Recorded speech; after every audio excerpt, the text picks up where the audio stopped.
పోలవరం ప్రాజెక్టును 2027 మార్చి నాటికి పూర్తి చేయాలని కేంద్రం లక్ష్యంగా నిర్దేశించింది. ఆర్థిక సమస్యలు ఉత్పన్నం కాకుండా సకాలంలో ప్రాజెక్టును పూర్తి చేయడానికి అడ్వాన్స్ గా 5052.71 కోట్లు విడుదల చేసింది.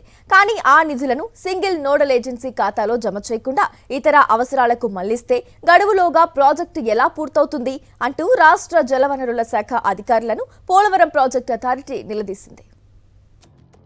పోలవరం ప్రాజెక్టు నిర్మాణానికి కేటాయించిన నిధులపై కేంద్ర జల సంఘం చైర్మన్ అతుల్ జైన్ రాష్ట్ర ప్రభుత్వాన్ని ప్రశ్నించారు.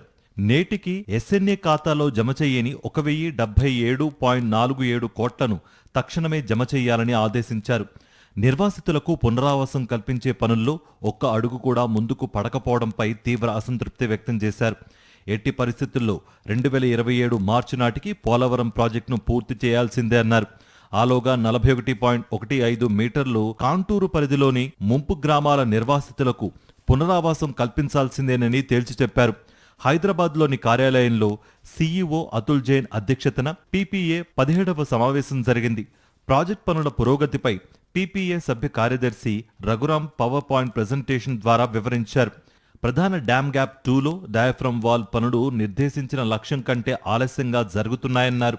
డీవాల్ పనులను జూన్ నాటికి పూర్తి చేస్తామని కాంట్రాక్ట్ సంస్థ చెబుతోందన్నారు. దీనిపై సీఈఓ అతుల్ జైన్ స్పందిస్తూ ఎట్టి పరిస్థితుల్లో డీవాల్ పనులు మార్చి నాటికే పూర్తి చేయాలని తేల్చి చెప్పారు. విదేశీ నిపుణుల కమిటీ సూచనల మేరకు ప్రధాన డ్యామ్ గ్యాప్ 1 నిర్మాణ పనుల్లో ప్రాథమిక పనులు చేస్తున్నామని, గ్యాప్ 2లో డీవాల్ పూర్తయిన చోట్ల ప్రధాన డ్యాం ప్రాథమిక పనులు చేస్తున్నామని ఏపీ ఈఎన్సీ నరసింహమూర్తి వివరించారు. 2027 డిసెంబర్ నాటికి ప్రాజెక్టును పూర్తి చేయడానికి రూపొందించిన కార్యాచరణ ప్రణాళికను వివరించారు. 41.15 మీటర్ల కాంటూరు పరిధిలో 14,371 నిర్వాసిత కుటుంబాలకు పునరావాసం కల్పించామని, ఇంకా 23,689 కుటుంబాలకు కల్పించాల్సి ఉందని ఆర్ఆర్ కమిషనర్ ప్రశాంతి వివరించారు. 2024 నుంచి ఇప్పటి వరకు పునరావాస కాలనీల్లో ఒక్క ఇంటిని కూడా పూర్తి చేయకపోవడంపై సీఈఓ అతుల్ జైన్ ఆశ్చర్యం వ్యక్తం చేశారు.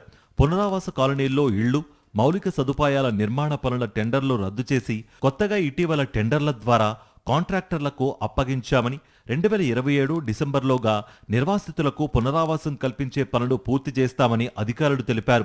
ప్రాజెక్ట్ నిర్మాణానికి సంబంధించి పీపీఏ, ఆంధ్రప్రదేశ్ ప్రభుత్వం మధ్య జరగాల్సిన ఒప్పందం తక్షణమే ఆమోదించాలని కోరారు. పీపీఏ కార్యాలయాన్ని ఒకే దశలో రాజమహేంద్రవరానికి తరలించాలని, తద్వారా ప్రాజెక్ట్ పనులను క్షేత్రస్థాయిలో ఎప్పటికప్పుడు పర్యవేక్షించడానికి అవకాశం ఉంటుందని కేంద్ర జల్శక్తి శాఖ అధికారులు ఆదేశించారు.